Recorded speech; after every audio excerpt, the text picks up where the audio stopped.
Hello friend, नमस्कार। दीपाल अपने YouTube channel पे बहुत प्यारा, बहुत मज़ेदार कजरी गीत आप लोग के बीच में लाई हूँ। अच्छा लगे तो लाइक करना, शेयर करना, कमेंट में आप लोग अपना राय जरूर दीजिए। एक कजरी आप लोग के पसंद लगा, आप लोग बहुत से शेयर कीजिए। घर में तू है रहू मोरी रानी, हमाई विदेशवा जाबई ना। तू है घर में रहू मोरी रानी, मैं ही विदेशवा जाबई ना।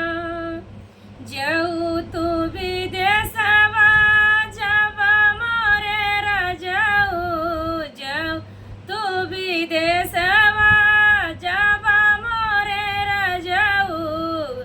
इहाई भैया मोरे या नवैया ना, जाऊ तू विदेशवा जाबा मोरे राजाऊ।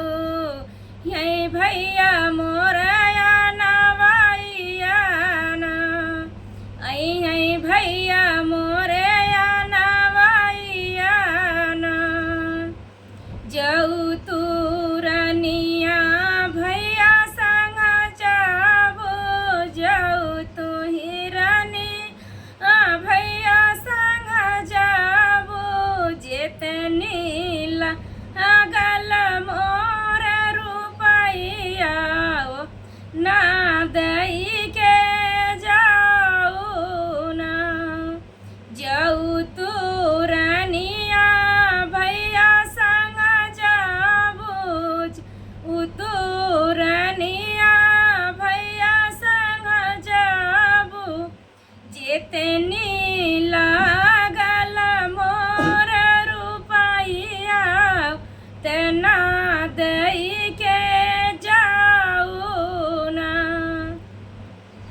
जेतनी लागल मोर रुपैया ओतना दई जाऊ ना।